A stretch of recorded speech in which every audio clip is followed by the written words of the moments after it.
Welcome or welcome back to my channel. I'm Hannah Blackwell, and today I'm going to be hauling a whole lot of books.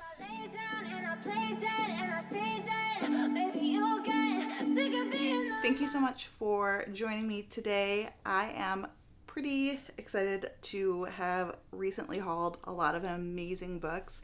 I went to a couple of book swaps from some of my local book clubs, and I also had a birthday, so there was that. And yeah, I have a lot of books here. I think there's actually 30, so we'll see if I'm correct at the end, but I'm pretty sure it's 30. Before we get into this haul, I just want to remind you, if you are not already subscribed, please consider doing so. I'm also going to have all of my socials linked down below so that you can join me on Instagram, Twitter, Goodreads, all of that good stuff. I'm not going to be doing extensive summaries, not that I usually do anyway, but I'm not going to be doing long summaries for these books because I don't want this video to be super long. Without further ado, let's just go ahead and get into this book haul. The first book I'm hauling today is Nomad to the Sea by Zucker.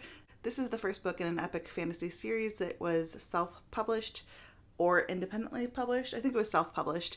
And it is about an island nation. I think it's an archipelago, and there are mages, and it takes place on the water, and I am reading this very soon here. I was supposed to read it in July, but I just couldn't fit it into my schedule, so it's going to be an August book for me now, unfortunately, but I'm really looking forward to reading this. Next, I have Illuminae Files by Kristoff and Amy Kaufman, and I have a paperback of this because the hardback is really expensive, and actually I got this used at my local used bookstore, and it's a multimedia sci-fi book that I don't know much about. I just know that basically everyone seems to really love this series, and I saw it at my local used bookstore and I snatched it right up because generally this is a pretty expensive book, so I snatched it up when I saw it for less than $5.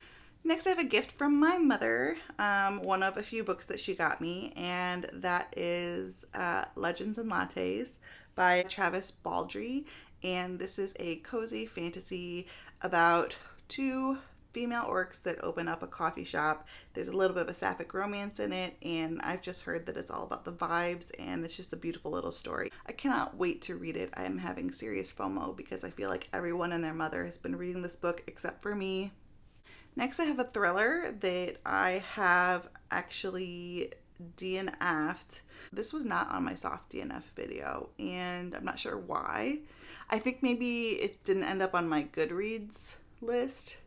Anyway, the point is, I will pick this book back up, hoping in the fall, but I don't know what happened. It happens with me. I just happen to put books down quite often. So this is a book about a woman who is going through PTSD, and she is drinking a lot and also has agoraphobia from this PTSD from a previous incident that happened, and she basically is watching her neighbors across the way and sees something go down that is scary. I'm not sure if it's like a murder or just a weird incident or something goes down basically, but no one's believing her about it. So yeah, I want to pick this back up. I'm hoping to get to it in the fall. The next book I have is The Dinner by Herman. The next book I have is The Dinner by Herman Koch. I hope I'm pronouncing that correctly. But this is a thriller book that I don't really know anything about other than it takes place over the course of a dinner. And I got this at a book swap for my thriller book club, and a friend of mine had read it and she said I might like it, so I took it. So I am hopefully eventually going to pick this up. The next book I have is This Is How You Lose the Time War by Max Gladstone, and this was a 5-star book for me. I read this year and I really loved it. It's really weird. It's technically a sapphic story, but I mean, we're talking about like AIs, but yeah, if you can tell, I'm already confused about how to describe this book, but it is about a battle taking place or a war taking place over the threads of time. and that's all I can really say about it. It's beautifully written. It's very abstract. You love it or you hate it, is what I'm generally getting from this. People love it or hate it, and I definitely loved it. The next book is another book that I absolutely adored, and that is the Southern Book Club's Guide to Slaying Vampires. And this is by Grady Hendrix, and I saw this at the used bookstore, and I didn't have a copy of it yet, and I wanted to because I really enjoyed reading this book, and I actually do want to reread it eventually. I definitely recommend the audiobook as well for this, because I really enjoyed reading the audiobook because I read the book and I listened to the audiobook. I went back and forth, and then sometimes also immersion read it, where I was listening to the audiobook while I was reading it, and I really enjoyed that. This is a wonderful book about a group of moms who form a book club, and a vampire moves into their neighborhood, and it's about how they deal with that. And there's a lot of commentary on sexism and racism. I mean, this takes place in the South in the early 90s, while also having a lot of humor and some pretty disturbing scenes. I don't think this is like an extremely scary book, but it definitely had its moments. My kids are sleeping, and I'm having my coffee, my afternoon coffee, while I do this. Okay, next I have Black-Eyed Susans, and this is by Julia Hyberlin, and I don't know much at all about this book. I think it is about a woman who, I think it's about a criminal of some kind, and they think that he's caught, and then like it's a question of whether or not he really actually was caught. I don't know. I just know that a friend of mine read this, and she gave me her copy of it because she said that it was amazing and that I had to read it, and I trust her, and I am going to be reading it. Also, this cover is really cool. Next is a book I got at a book swap, and that was The Shining by Stephen King, and I've never read this, but I am trying to expand my Stephen King collection, and I think everyone knows what this book is about. A writer and his family go stay at a supposedly haunted hotel, and things happen. Okay, next is Dragon Mage by M.L. Spencer, and this is a indie published book about dragons and dragon riders, and there's a chosen one, and it's supposed to be super epic and a standalone, but there is going to be more in this world, I believe. I'm trying to hold up with two hands. It's very heavy, but it's like 800 pages, but the font is not like super small, so I'm not too freaked out about it.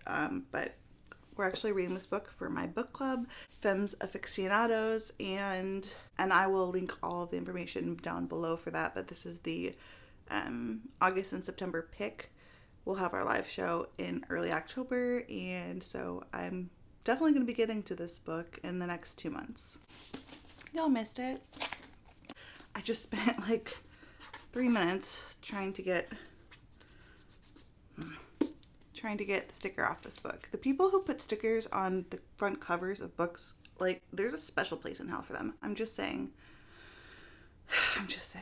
Anyway, I have right here Into the Water by Paula Hawkins, and this is by the same author of Girl on the Train, and I don't know anything about this other than, okay, it's about a mom who ends up dead at the bottom of the river, and I don't know anything about this really at all, other than it involves water and it's a thriller, and I love thrillers that involve water. The next is a book that is getting a lot of hype right now, and that is Nettle and Bone by T. Kingfisher, and this is a like a soft magic system type fairy tale retelling type of fantasy. I don't think it's an actual retelling. I think it's T. Kingfisher's own kind of fairy tale type of story, but I think it involves a quest and found family, and it sounds really cute and really awesome, and I cannot wait to read it. Also, I think that like look at the inside cover. There's a character that's called Bone Dog, and like that's everything. So yeah, I'm gonna be reading this very soon. I might actually be reading this for the late night cruise. I don't know which book club pick is it, if it's their unofficial book club or if it's their Yeah, I think it's the Late Night Cruise unofficial book club pick for August. So I might try to actually fit this into my TBR for August. And I'll put their Discord down below. The next book I have is Ruin by John Gwynne, and this is the third book in the Faithful and the Fallen series, and I liked the first two a lot, and I'm looking forward to getting to this book. It is chunky, like, whew, I mean, every book gets longer in this series, but this one is, yeah, it's like 750 pages, so it's going to take some time to read, but I'm hoping to read it soon. I don't know why, but I have this weird rule is I cannot read the next book in this series every time until I read the next book in the First Law series. Like, I'm going back and forth, so I have to read The Last Argument of Kings before I can read Ruin, and I don't know why I've made that rule for myself, but I'm sticking to it. The next book that I have is The Book of Gothal by Mary Mcmine, and I loved this book. I actually did a review for it, and I linked that down below, but I just had to get my hands on a physical copy of it because I just loved it so much. It just came out on the 26th, and it is technically a retelling of Rapunzel, but centered around Mother Gothal or Dame Gothal or Lady Gothal or whatever you want to call her. But she is the villain of this story, so it's technically a villain origin story. But I don't think it's really actually like a retelling because you're not getting the Rapunzel part of it. It's more similar to like a coming of age story, I would say, about Helleweis, who becomes Lady Gothel. But it's really beautiful. It's set in the Black Forest in Germany, and it's beautifully written. It's very atmospheric, not at all plot driven.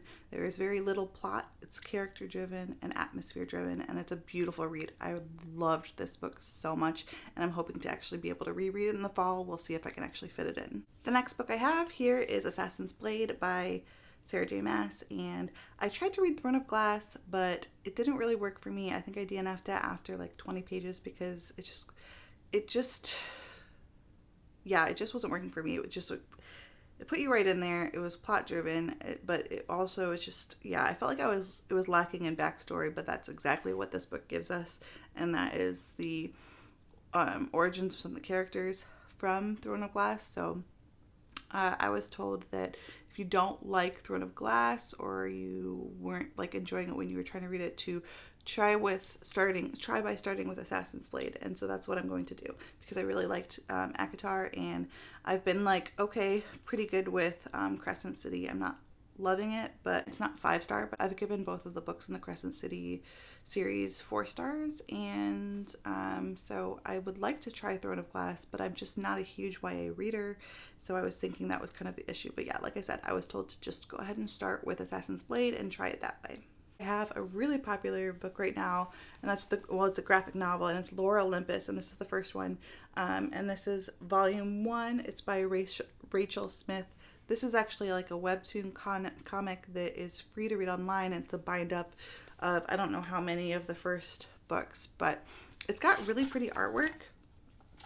It's just beautiful artwork, and yeah, like, it looks really good. Like, I want to read it. So it's a Hades and Persephone retelling in graphic novel form, and it's got really pretty art, and I hear really good things. I hear it's a lot of mutual pining and just like angst, and really beautiful. So I am looking forward to picking this one up. The next book I have is The Woman in Cabin 10 by Ruth Ware, and this is a thriller novel set on a ship. I think it's a cruise ship, and basically like the main character sees something happen to a woman, but no one's believing her about it. So I don't really know much about it other than it's a thriller set on the water, and like I've said before, I really like thrillers set on or near water. So I'm looking forward to reading it. I haven't read any Ruth Ware, but we are going to be reading her book, The Turn of the Key, in September for my thrillers book club here, my local thriller book club that I run, and so I will be reading her then, but eventually I'd like to read this book. And then I actually have another Ruth Ware, In a Dark Wood, and I don't know anything about this one too, except for I think it takes place in the forest, and I really like the idea of a thriller set in the forest. So yeah, this is another one that I'm looking forward to picking up. This was another book swap pickup that I got. I think The Woman in Cabin 10 was also a book that I got at a book swap. For another thriller, I have Then She Was Gone by Lisa Jewell. I've read another Lisa Jewell book. I can't remember the name of it, but I know I really liked it, but I can't think of the name of it right now. I'll pop it down below. But I read that book and I really enjoyed it. I'm looking forward to trying out some more Lisa Jewell. I don't know how people post, like, how people film book hauls that are like 60, 70, 80 books. Like, my voice is already hurting. Like, I don't know how people do it. Oh my goodness. I think I'm more than halfway done. I hope. I think so. It looks like I have like 12 or 13 books left, so.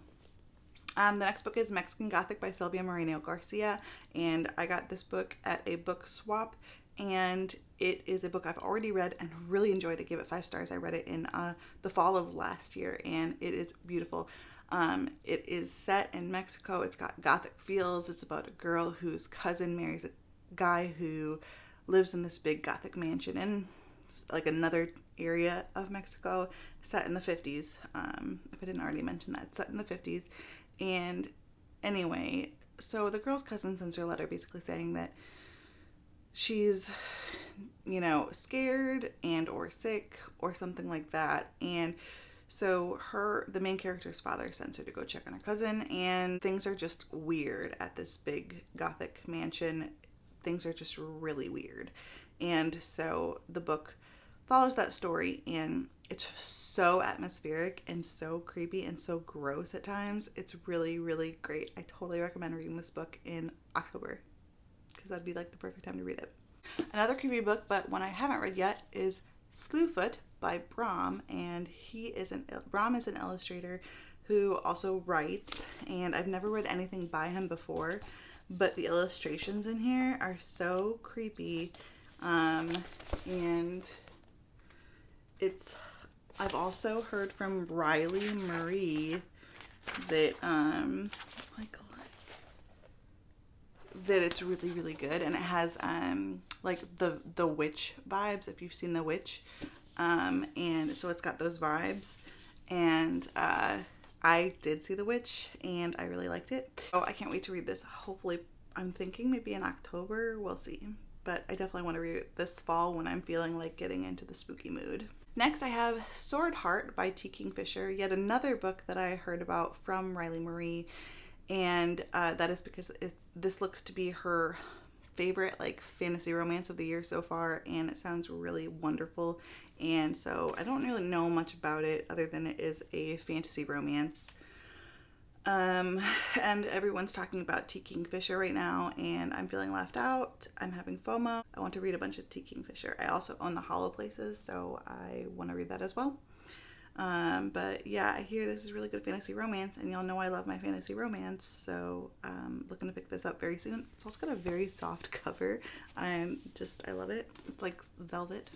The next I have is Enchantment by Orson Scott Card, and I don't know anything about this book other than it is fairy tale-esque, possibly like a historical fantasy with some romance, and it is one of my really good friend's favorite books of all time. So she gave me her copy and she told me to read it. So I definitely want to look this one up and I want to read it.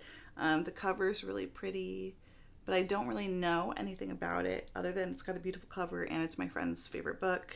Next I have Rebecca by Daphne du Maurier, and this is a classic that is a very classic in the Gothic genre, and I've liked the Gothic books that I've read so far and want to read more of them, especially this fall.